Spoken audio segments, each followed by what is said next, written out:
तो दोस्तों अभी हम फाइनेंशियल स्टेटमेंट में जो पहली स्टेटमेंट है जिसके ऊपर हम बात करेंगे वो है बैलेंस शीट। अगर आप पेज नंबर 288 के ऊपर जाओगे तो आपको कंसोलिडेटेड बैलेंस शीट मिलेगी। इधर करेंसी लिखी है रुपीस इन करोड़ में, कभी कभी मिलियंस या फिर लैक्स में रहती है। अगर आपको नंबर्स पढ़ने की आदत नहीं है तो आपको वो आदत डालनी होगी। ये सारी कंपनीज बहुत बड़ी है और इनके नंबर्स करोड़्स में मिलेंगे और इजीली आपको पढ़ना आना चाहिए। आहिस्ता आहिस्ता आप यूज टू हो जाते हो। जो लोग नए हैं उन्होंने ये लेसन 2 बार देखना ज़रूरी है ताकि आप हर चीज़ को समझ सकेंगे। हम अभी के लिए सिर्फ टर्मिनोलॉजी समझ रहे हैं, तभी आपको बैलेंस शीट अच्छे से समझ में आएगी। इस लेसन में सिर्फ बेसिक्स को समझेंगे क्योंकि आप में से बहुत सारे लोग फाइनेंशियल बैकग्राउंड में से नहीं रहेंगे, तो थोड़ा आपको डिफ़िकल्ट लगेगा। इसके लिए बैलेंस शीट को सिंपल तरीके से समझ लेना बहुत इंपॉर्टेंट है। कोई भी चीज़ स्टार्टिंग में डिफ़िकल्ट लगती है, तो अगर आपको समझ में नहीं आ रहा है तभी भी कंटिन्यू करो। डिटेल लेसन्स के वक्त अगर आपके कुछ डाउट रहेंगे वो सभी कवर किए जाएंगे। अगर इस लेसन में कोई भी चीज़ आपको समझ में नहीं आती है तो आप कमेंट बॉक्स में लिख सकते हो, क्योंकि टाटा मोटर्स के लिए बैलेंस शीट हम खुद बनाने वाले हैं। अभी जो बैलेंस शीट है वो कंपनी ने दी हुई बैलेंस शीट है, लेकिन इसमें बहुत सारे लाइन आइटम होते हैं, तो इसको शॉर्ट में हमें खुद बनाना ज़रूरी होता है। तो पढ़ने के लिए और बाकी कंपनीज के साथ कंपेयर करने के लिए ईजी होता है। चलो बैलेंस शीट स्टार्ट करते हैं। अगर आप मोबाइल में देख रहे हैं तो आपको पढ़ना थोड़ा डिफ़िकल्ट लगेगा, लेकिन कोई बात नहीं, आप आसानी से समझ सकते हैं। बैलेंस शीट इस वर्ड में सब कुछ है कि कंपनी के पास कितना बैलेंस है, वो इस बैलेंस शीट में अलग अलग लाइन आइटम में दिखाया जाता है। जैसे हम हमारे इंडिविजुअल करियर में कितनी सेविंग की है, फिर कितने असेट्स है, हम हर महीने कितने पैसे सेव करते हैं, यानी कि कितने पैसे रिटर्न करते हैं, कितना लोन है, फिर किसके पैसे कितने देने बाकी है। उसी तरह कंपनी भी अपनी एक बैलेंस शीट बनाती है जिससे कंपनी को परफॉर्मेंस मेजर करने मिलता है, शेयर होल्डर को बताने मिलता है कि कंपनी कैसे परफॉर्म कर रही है। गवर्नमेंट भी पूछती है कि तुम इस कंपनी में क्या कर रहे हो, तो ये फाइनेंशियल स्टेटमेंट्स हेल्प करती है कंपनी का परफॉर्मेंस नंबर के थ्रू जानने के लिए। इसीलिए फाइनेंशियल स्टेटमेंट का एनालिसिस इंपॉर्टेंट होता है। अभी बैलेंस शीट में आपको क्लियरली 2 सेक्शन दिखाई दे रहे हैं, first and second. First section आपका असेट का है और second section equity and liabilities का है। इक्विटी एंड लायबिलिटीज़ में वापस 2 सेक्शन है। इक्विटी का सेक्शन अलग होगा और लायबिलिटी का सेक्शन अलग होता है। इक्विटी लायबिलिटी सेक्शन में क्यों होती है वो हम बाद में समझेंगे। अभी असेट सेक्शन में भी 2 पार्ट है, एक है नॉन करंट असेट और दूसरा है current assets. Equity and liability section में भी 2 पार्ट है, एक है नॉन करंट लायबिलिटी और दूसरी है करंट लायबिलिटी। जो असेट्स 1 साल के ऊपर कंपनी के पास होती है वो नॉन करंट असेट्स होती है, उसे हम लॉन्ग टर्म असेट्स बोलते हैं। और जो असेट्स 1 साल से कम टाइम के लिए कंपनी के पास होती है वो करंट असेट्स होती है, उसे हम शॉर्ट टर्म असेट्स बोलते हैं।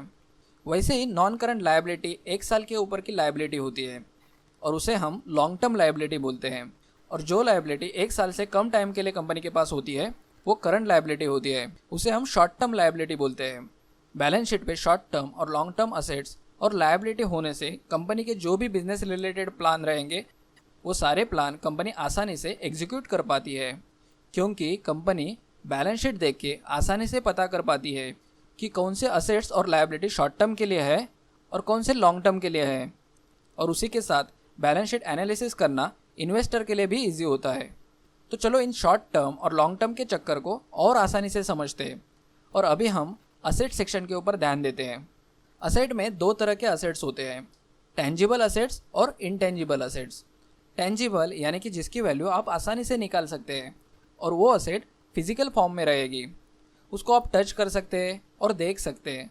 तो वो सारी चीज़ें टेंजिबल असेट्स यानी कि प्रॉपर्टी, प्लांट एंड इक्विपमेंट, इस असेट्स को हम टेंजिबल असेट्स बोलते हैं। दूसरी है इनटेंजिबल असेट्स, यानी कि जिसे आप टच नहीं कर सकते हो लेकिन उसकी वैल्यू होती है, जिसे आप इंटेलेक्चुअल प्रॉपर्टी बोल सकते हैं, जिसमें पेटेंट, ट्रेडमार्क एक्सेट्रा शामिल रहते हैं। वो डॉक्यूमेंट के फॉर्म में कंपनी के पास होते हैं। आपके लिए आपका एजुकेशन सर्टिफिकेट एक तरह का इंटेंजिबल असेट है, जिससे आपको जॉब मिलने में हेल्प होती है। वो सिर्फ एक डॉक्यूमेंट है लेकिन उसकी वैल्यू है। एग्जाम्पल से समझते हैं, तो रिसेंट इशू से ही समझते हैं।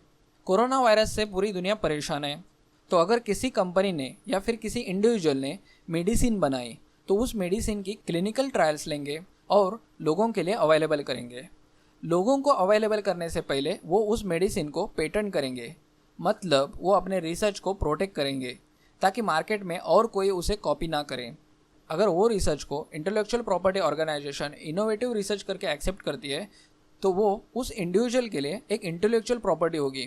वैसे ही सेम कंपनीज करती है, तो उनके पास वो पावर आ जाती है कि मार्केट में इस प्रोडक्ट को कोई कॉपी नहीं कर सकता है और बेच भी नहीं सकता है। तो उस पर्टिकुलर प्रोडक्ट की जो प्राइस रहेगी वो कस्टमर को देनी होती है, तो कंपनी को प्रॉफिट ज़्यादा मिलता है। किसी कंपनी के पास इंटेलेक्चुअल प्रॉपर्टी होना और उस इंटेलेक्चुअल प्रॉपर्टी का मार्केट अवेलेबल होना जिधर वो उस पर्टिकुलर प्रोडक्ट को बेच सकते हैं, तो उस पर्टिकुलर कंपनी के लिए अच्छा माना जाता है। तो ऐसे हर एक इनोवेटिव रिसर्च के लिए पेटेंट्स किए जाते हैं। तो आपने पेटेंट क्या होता है वो समझ लिया होगा। दूसरा है ट्रेडमार्क। 2 मिनट्स मैगी या फिर पैराशूट ऑयल या फिर बिस्लरी वाटर, ये सारे ब्रांड नेम हैं और ये सारे प्रोडक्ट्स मार्केट में बेचे जाते हैं उस पर्टिकुलर ट्रेडमार्क के नाम से। हर कंपनी अपने अपने तरीके से अपने अपने ब्रांड्स को बड़ा बनाती है। बड़ा बनाना मतलब उसकी वैल्यू क्रिएट करती है। लोगों को इन सारे ब्रांड्स के प्रोडक्ट यूज़ करना पसंद है, तो इन सारे ब्रांड नेम को दूसरा कॉम्पिटिटर उसी ब्रांड नेम से नहीं बेच सकता है, उसके लिए कंपनी ट्रेडमार्क करती है। और उसी की वजह से ट्रेडमार्क कंपनी के लिए इंटेंजिबल असेट है जिसकी वैल्यू है लेकिन उसे आप टच नहीं कर सकते हैं, लेकिन डॉक्यूमेंट के फॉर्म में कंपनी के पास अवेलेबल होती है। बहुत बार आप सुनते हो कि उन्होंने BMW खरीदा, उन्होंने महिंद्रा की XUV 500 खरीदी, मतलब उन्होंने कार के साथ एक ब्रांड को भी खरीदा। तो एक अच्छे प्रोडक्ट के साथ साथ कंपनी प्रोडक्ट की ब्रांड वैल्यू भी क्रिएट करती है, जिससे कंपनी जो चाहती है वो प्राइस देने के लिए कस्टमर रेडी होता है। अच्छे अच्छे मैसेज के साथ कंपनी अपने कस्टमर के साथ कनेक्ट होती है। आपने बहुत सारे एड्स देखे रहेंगे, वो सारे एड्स कंपनी आपके दिल में जगह बनाने के लिए करती है, जिससे कस्टमर उस प्रोडक्ट के साथ हमेशा लॉयल रहता है और उसके माइंड में हमेशा कोई भी प्रोडक्ट खरीदते वक्त वही प्रोडक्ट पहले सामने आ जाता है, जिससे बाकी के कॉम्पिटिटर के प्रोडक्ट इग्नोर हो जाते हैं। तो अब इसमें और एक चीज़ ऐड हो गई, वो है गुडविल। इंटेंजिबल असेट को कंपनी को डॉक्यूमेंट करना पड़ता है, लेकिन गुडविल डॉक्यूमेंट नहीं की जाती है, वो काउंट की जाती है। उनके कस्टमर कितने लॉयल है, वो कस्टमर वापस उस प्रोडक्ट को खरीद रहे हैं कि नहीं खरीद रहे हैं, फिर उनका ब्रांड का रेपुटेशन क्या है, वो सारी चीज़ें गुडविल में आती है। ट्रेडमार्क करने से कंपनी ने अपने उस ब्रांड नेम के ऊपर अपना हक बताया है, लेकिन वो जब मार्केट में अच्छी तरह बेचा जा रहा है तब वो कंपनी के लिए गुडविल क्रिएट कर रहा है। लेकिन गुडविल बैलेंस शीट पे तभी दिखाई जाती है जब एक कंपनी दूसरी कंपनी को उसके फेयर वैल्यू से ज़्यादा प्राइस में खरीदती है। फेयर वैल्यू से ज़्यादा प्राइस में खरीदने का रीज़न ही गुडविल होता है। एग्जाम्पल से समझाऊँ तो कंपनी ABC ने XYZ कंपनी को खरीदा। XYZ कंपनी की फेयर वैल्यू 25 करोड़ थी और ABC कंपनी ने XYZ को 30 करोड़ में खरीदा, तो 5 करोड़ गुडविल करके ABC कंपनी के बैलेंस शीट पे दिखेगी। उसको एक्स्ट्रा प्राइस देके खरीदने के रीजंस बहुत सारे हो सकते हैं, जैसे कि कंपनी की मैनेजमेंट अच्छी हो सकती है, प्रोडक्ट अच्छे हो सकते हैं, कंपनी के पास इंटेलेक्चुअल प्रॉपर्टी अच्छी है, कंपनी का जो बिजनेस ऑपरेशन है वो अच्छे जगह पे है, यानी कि कंपनी का लोकेशन अच्छा है, उनका सप्लाई चेन अच्छा हो सकता है। ऐसे बहुत सारे रीज़न रह सकते हैं और ये सभी रीज़न ध्यान में रखते हुए कंपनी किसी कंपनी को खरीदते वक्त उनको फेयर प्राइस से ज़्यादा प्राइस में खरीदती है। और भी सोर्सेस है जिससे कंपनी अपने बैलेंस शीट पे गुडविल दिखाती है। तो दोस्तों, अभी तक आपको टेंजिबल और इंटेंजिबल इन दोनों वर्ड्स का मीनिंग समझ में आया रहेगा और उसके साथ साथ हमने गुडविल का भी मीनिंग समझ लिया है। अभी मूव करते हैं और डिटेल में नॉन करंट असेट के लाइन आइटम के ऊपर बात करते हैं। इसमें पहला लाइन आइटम है प्रॉपर्टी, प्लांट एंड इक्विपमेंट। तो इसे आप शॉर्ट में PPE बुला सकते हैं। तो PPE कंपनी के लिए टेंजिबल असेट होता है क्योंकि उसको हम टच कर सकते हैं, देख सकते हैं, तो वो टेंजिबल असेट है कंपनी के लिए। अभी समझते हैं कैपिटल वर्क इन प्रोग्रेस, उसको शॉर्ट में CWIP बोलते हैं। कैपिटल मतलब पैसा। जब हम रनिंग कंस्ट्रक्शन में हमारा पैसा इन्वेस्ट करते हैं तो आपका पैसा किसी काम में फंसा हुआ है, तो उसे आप कैपिटल वर्क इन प्रोग्रेस बोल सकते हो। जो असेट्स वर्किंग में हैं यानी कि पूरे नहीं हुए हैं और उसके ऊपर कंपनी का खर्चा हो चुका है, जैसे कंपनी एक बिल्डिंग बना रही है और बिल्डिंग का हाफ कंस्ट्रक्शन हुआ है, तो क्या हुआ, कैपिटल वर्क इन प्रोग्रेस में है और वो कंस्ट्रक्शन कंप्लीट होगा तब वो असेट बनेगा। फिर गुडविल, तो गुडविल को ऑलरेडी हम लोगों ने समझा है। इंटेंजिबल असेट्स कौन से होते हैं वो भी हमने ऑलरेडी समझ लिए हैं, तो अदर इंटेंजिबल असेट के बारे में बात करने की ज़रूरत नहीं है। नंबर्स के बारे में बाद में बात करेंगे। इंटेंजिबल असेट्स अंडर डेवलपमेंट, मतलब इंटेंजिबल असेट्स के ऊपर काम चल रहा है। फिर है इन्वेस्टमेंट्स इन इक्विटी अकाउंटेड इन्वेस्टीज, अभी ऐसे लाइन आइटम हर बैलेंस शीट के ऊपर नहीं रहते हैं, तो इन लाइन आइटम्स को हमें समझने की ज़रूरत नहीं होती है, लेकिन सिर्फ आपके इन्फॉर्मेशन के लिए बता देता हूँ। इधर ये सब्सिडरी कंपनी का अकाउंट है। अभी ये दो तरह से आपको कंपनी दिखाती है, उसमें कंसोलिडेटेड मेथड और इक्विटी मेथड। कंसोलिडेटेड मेथड और इक्विटी मेथड को भी हमने ऑलरेडी समझा है एनुअल रिपोर्ट के लेसन्स के वक्त। दो कंपनीज मिला के जब एक जॉइंट वेंचर चलाते हैं तो इधर इन्वेस्टमेंट्स इन इक्विटी अकाउंटेड इन्वेस्टीज करके उनके जो असेट्स रहेंगे वो दिखाते हैं। अभी नेक्स्ट है फाइनेंशियल असेट्स, यानी कि कंपनी ने इन्वेस्टमेंट की है या फिर एम्प्लॉयज़ को लोन दिया है, वो सब लोन वापस आना बाकी है, तो वो एक असेट है और लॉन्ग टर्म में कंपनी के पास वापस आएगा, तो वो सब अमाउंट फाइनेंशियल असेट्स में आएगी। अभी डिफर टैक्स असेट्स, अभी थोड़ा इसको अच्छी तरह समझ लेते हैं, ज़रूरी नहीं है समझना लेकिन समझ लेते हैं। कंपनी के दो तरह के अकाउंटिंग बुक्स रहते हैं, एक है अकाउंट बुक रहेगा और दूसरा टैक्स बुक रहेगा। टैक्स बुक मेंटेन करना पड़ता है गवर्नमेंट के टैक्स लॉज के हिसाब से। अगर कंपनी को एक्स अमाउंट प्रॉफिट हुआ और प्रॉफिट के हिसाब से कंपनी को पे करने हैं 1000 रुपीज़ और कंपनी ने पे किए 1500 रुपीज़, तो 500 रुपीज़ डिफर टैक्स असेट रहेगा, क्योंकि बाद में फ्यूचर टैक्स के साथ एडजस्ट किया जा सकता है इस 500 के अमाउंट को, तो वो भी एक तरह का असेट है। और वैसे ही लायबिलिटी में भी डिफर टैक्स लायबिलिटी होती है। अगर कंपनी ने 1000 की जगह पे 500 रुपीज़ पे किए तो कंपनी वो 500 रुपीज़ डिफर टैक्स लायबिलिटी करके दिखाती है, क्योंकि बाद में जो 500 अमाउंट है उनको वो पे करने हैं, तो अभी के लिए वो लायबिलिटी है। तो आपको डिफर टैक्स समझ में आया रहेगा। नॉन करंट टैक्स असेट यानी भी सेम सेपरेट लाइन आइटम इसके लिए है क्योंकि जो डिफर टैक्स रहेगा वो एक्सपेक्टेड है कि वो सेटल होगा, मतलब एडजस्ट किया जाएगा टैक्सेस जो पे करने हैं उनके साथ, लेकिन वो फ्यूचर में होना है, तो अभी के लिए वो एक तरह का असेट है, तो वो company non current tax asset करके दिखाती है। अदर नॉन करंट असेट्स मतलब सिंपल, जो अबो आइटम्स में जो असेट्स इंक्लूड नहीं किए हैं वो assets other non current assets में इंक्लूड किए जाएंगे। क्या होता है कि अकाउंटिंग में बहुत सारे लाइन आइटम रहते हैं, तो वो सारे लाइन आइटम बैलेंस शीट पे दिखाना मुश्किल है, फिर उन्हें एक लाइन में अदर नॉन करंट असेट्स करके दिखाया जाता है। तो अभी तक हम लोगों ने नॉन करंट असेट्स देखे हैं, अभी हम करंट असेट्स देखते हैं। करंट असेट्स में पहला है इन्वेंट्रीज। इन्वेंट्रीज 3 टाइप्स की होती है, रॉ मटेरियल, फिर वर्क इन प्रोसेस, फिर फिनिश गुड। कंपनी को एडवांस में मटेरियल लेना होता है, फिर उस मटेरियल के ऊपर काम हो रहा है तो वर्क इन प्रोसेस में जाएगा, फिर जो मटेरियल के ऊपर काम हो चुका है वो फिनिश गुड बन जाएगा। तो ये सभी इन्वेंट्रीज हैं, यानी कि एडवांस में मटेरियल स्टोर करके रखना पड़ता है फ्यूचर के यूज़ के लिए। तो अभी टाटा मोटर के केस में कंपनी को व्हीकल बनाने के लिए बहुत सारे टाइप का रॉ मटेरियल लाना होगा, तो वो रॉ मटेरियल इन्वेंट्री होगी। फिर उस मटेरियल के ऊपर काम स्टार्ट होगा तो वो वर्क इन प्रोसेस वाली इन्वेंट्री होगी, और जब उसके ऊपर काम कंप्लीट होगा तब वो व्हीकल बनेगी, यानी कि फिनिश गुड इन्वेंट्री बनेगी। तो अभी तक आपको इन्वेंट्री समझ में आई रहेगी। उसके बाद investment in equity accounted investees held for sale, उसके ऊपर हमने ऑलरेडी बात कर ली है। करंट असेट में और नॉन करंट असेट में कुछ लाइन आइटम सेम होते हैं, उन्हें हम वापस समझने की ज़रूरत नहीं है। ऑलरेडी हमने आपको बोला है कि जो लोग नए हैं उन्हें ये लेसन 2 बार देखना होगा, तभी आपके डाउट्स क्लियर होंगे। ये सारी चीज़ें आपके लिए न्यू हैं, तो इन्हें 2 बार देखोगे तो अच्छी तरह समझ में आएगी। अभी फाइनेंशियल असेट्स के ऊपर हम बात करते हैं। अभी इधर 3 नए लाइन आइटम दिख रहे हैं, उन्हें हम डिटेल में समझते हैं। पहला है ट्रेड रिसीवेबल्स, यानी कि कंपनी ने प्रोडक्ट बेचा है लेकिन कंपनी के पास पैसे वापस आने बाकी है। टाटा मोटर्स जैसी कंपनी की बहुत बड़ी सप्लाई चेन रहती है, उनके अलग अलग वेंडर्स रहते हैं, यानी कि वो उनके लिए कस्टमर्स है, तो उनको कंपनी क्रेडिट पे प्रोडक्ट देती है और उसमें से उनके पास बहुत सारे पैसे आने बाकी होते हैं, उसे ट्रेड रिसीवेबल्स बोलते हैं।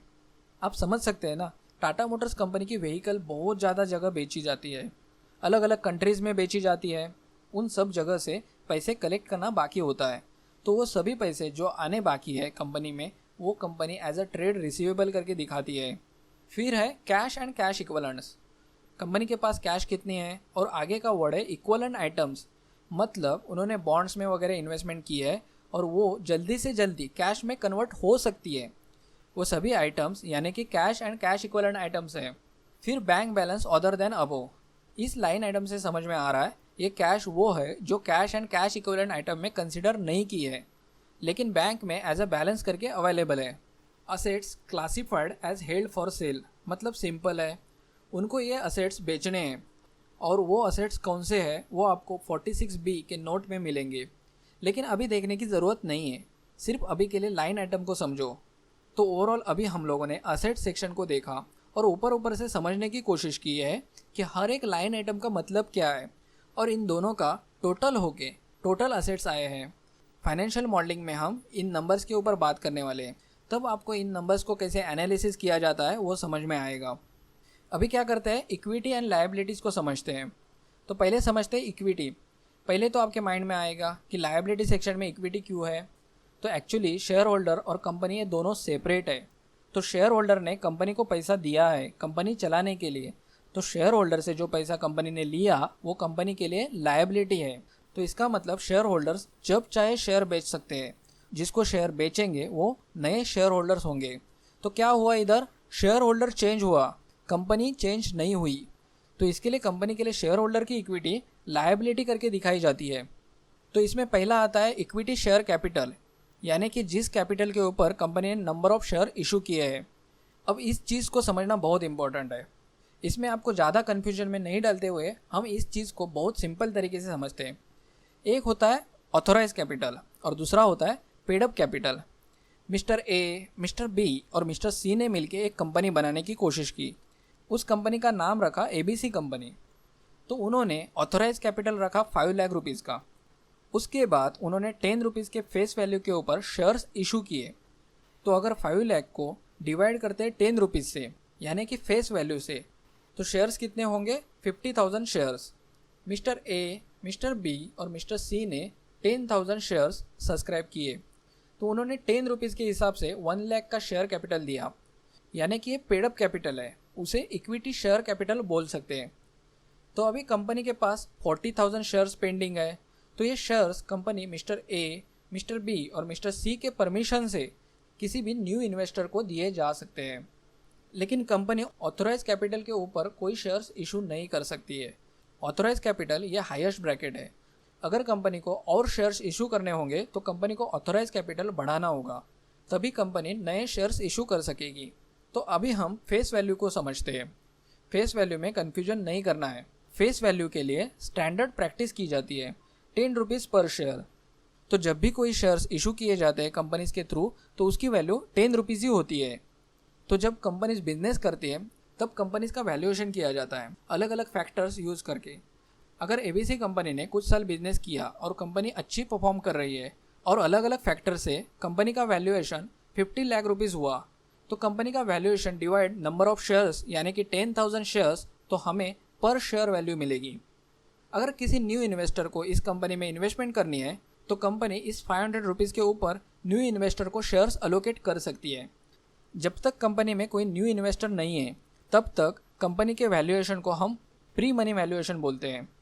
अगर न्यू इन्वेस्टर को 25% शेयर्स लेने हैं तो कंपनी में 2,500 शेयर्स लेने होंगे, क्योंकि एग्जिस्टिंग शेयर होल्डर्स के पास 10,000 शेयर्स ऑलरेडी है। तो इस डील के बाद new investor mister D add होगा और कंपनी का post money valuation 62.5 lakh rupees होगा और टोटल शेयर्स 12,500 होंगे।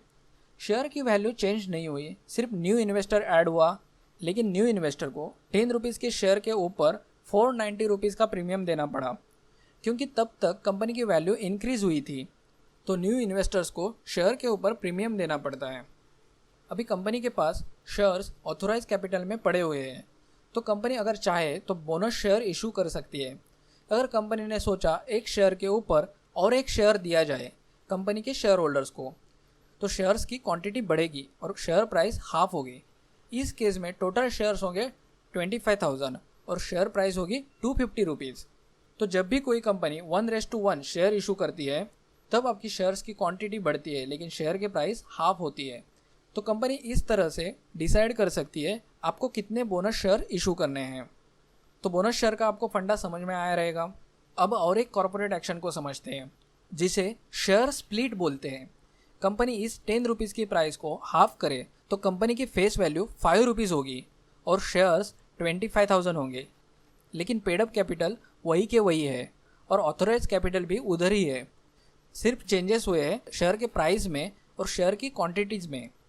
कंपनी अपने फेस वैल्यू को अप टू 1 रुपीज़ तक स्प्लिट कर सकती है, यानी कि 12,500 शेयर्स होंगे 1.25 लाख शेयर्स। तो सिर्फ क्वांटिटी बढ़ी है, तो बोनस शेयर और स्प्लिट शेयर में आपको कुछ भी नहीं मिलता है, सिर्फ शेयर्स एक्स्ट्रा मिलते हैं। तो ये फंडा था शेयर स्प्लिट का। लेकिन कंपनी ऐसा क्यों करती है? क्योंकि अगर कंपनी की शेयर प्राइस है 3,000 रुपीज़ और जो स्मॉल इन्वेस्टर है वो सोचते हैं कि मैं इतना महंगा शेयर नहीं खरीदना चाहता हूँ, तो इस कॉर्पोरेट एक्शन से स्मॉल इन्वेस्टर अट्रैक्ट होते हैं और इन्वेस्टर को शेयर सस्ते दिखते हैं। लेकिन उससे कुछ फ़र्क नहीं पड़ता है, सिर्फ ह्यूमन साइकोलॉजी का इशू है। लोग सोचते हैं सस्ता है और अच्छी कंपनी का है तो ले लो।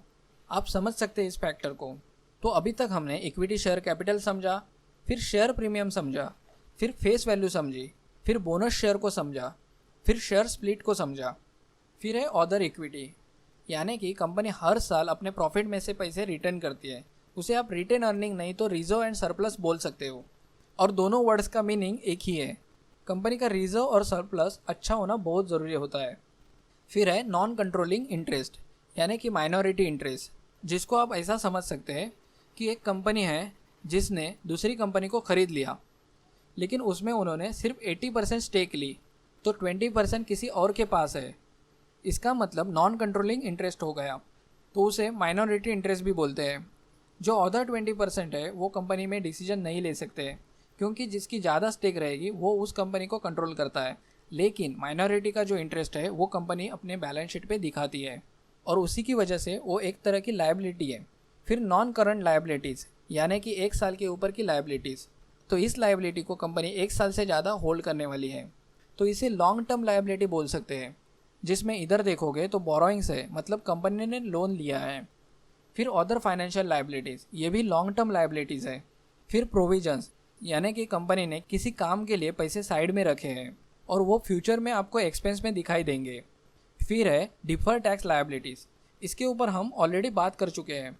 और फिर अदर नॉन करंट लायबिलिटीज़, जो लाइन आइटम्स इंक्लूड नहीं किए हैं नॉन करंट लायबिलिटीज़ में, वो सभी आएंगे। ये सारी टर्मिनोलॉजी सेम जो हम लोगों ने असेट्स में देखी थी। अभी करंट लायबिलिटीज़, इसमें सेम आइटम्स हैं जो नॉन करंट लायबिलिटीज़ में थे। जो एक्स्ट्रा आइटम्स है वो है फाइनेंशियल लायबिलिटी में ट्रेड पेएबल्स, यानी पैसे बाकी है पे करने, जैसे कि मटेरियल के पैसे होंगे, सैलरी पे करने होगी, ये सभी इंक्लूड रहेंगे। इसको अकाउंट्स पेएबल भी बोलते हैं। जैसे असेट सेक्शन में ट्रेड रिसीवेबल्स बाकी थे, यानी कंपनी को पैसे आने बाकी थे, वैसे लायबिलिटी सेक्शन में ट्रेड पेएबल है, इधर कंपनी को पैसे देने बाकी है। अकाउंट्स में बहुत सारे वर्ड्स अलग अलग तरीके से यूज़ किए जाते हैं। फिर है एक्सेप्टेंसेस, यानी कि कंपनी ने एक्सेप्ट किया है अपने वेंडर के साथ कि हम इस डेट पे ये अमाउंट आपको देंगे और उससे हम XYZ मटेरियल खरीदेंगे। तो कंपनीज कभी कभी एडवांस में कॉन्ट्रैक्ट बनाती है, उसे हम टर्म्स ऑफ पेमेंट बोल सकते हैं कि सो ऑन सो डेट पे हम आपको इतने इतने पैसे देंगे, और बाकी के आइटम्स का मीनिंग हम लोग ऑलरेडी डिस्कस कर चुके हैं। तो ये सबका टोटल, यानी कि टोटल इक्विटी एंड लायबिलिटीज़ है। तो आपको इक्विटी एंड लायबिलिटी का सेक्शन क्लियर हुआ रहेगा। अगर कुछ कन्फ्यूजन्स है तो आप नीचे कमेंट बॉक्स में लिख सकते हैं। तो अभी आप इधर देखोगे तो नोट्स है, तो प्रॉपर्टी प्लांट एंड इक्विपमेंट के लिए नोट 3 है। तो इधर जाते हैं तो आप देखो इसमें इतने सारे लाइन आइटम्स है और पूरी डिटेल्स दी हुई है। ये सब आपको पढ़ने की ज़रूरत नहीं है, सिर्फ आपको इन्फॉर्मेशन के लिए है कि ये नोट्स में पूरी डिटेल्स रहती है। कंपनी अपने शेयर होल्डर को हर चीज़ की डिटेल्स प्रोवाइड करती है, क्योंकि आप उस कंपनी में एक भागीदार हो। एक आधा रिपोर्ट आप पढ़ सकते हैं सिर्फ इन्फॉर्मेशन के लिए, नॉलेज के लिए। अगर आप कोई बिजनेस में वगैरह इंटरेस्टेड है या प्लानिंग कर रहे हैं तो आपको बहुत सारी चीज़ों की आइडिया आ जाएगी, लेकिन हर चीज़ के डिटेल्स में जाने की ज़रूरत नहीं है। कॉम्प्लिकेशंस बढ़ेंगे और एनालिसिस डिफ़िकल्ट हो जाएगा। तो ये थी ओवरऑल बैलेंस शीट की इंट्रोडक्टरी जानकारी। बैलेंस शीट में हमेशा लायबिलिटीज़ और असेट्स बैलेंस होते हैं, और बैलेंस शीट किसी पीरियड की नहीं होती है। कंपनी जब से इनकॉर्पोरेट हुई है तब से आज तक की इन्फॉर्मेशन आपको डेली अपडेट होके बैलेंस शीट में दिखाई देती है। इसके लिए वो स्पेसिफिक डेट की होती है, पर्टिकुलर डेट में कंपनी के पास कितने असेट्स थे और कितनी लायबिलिटीज़ थी वो समझ में आती है। अगर आज की तारीख की बैलेंस शीट देखनी है तो आपको टिल डेट बैलेंस शीट देखनी होगी, मतलब आज की तारीख में कंपनी के पास कितने बैलेंस असेट है और लायबिलिटीज़ है वो उससे हमें पता चलेगा।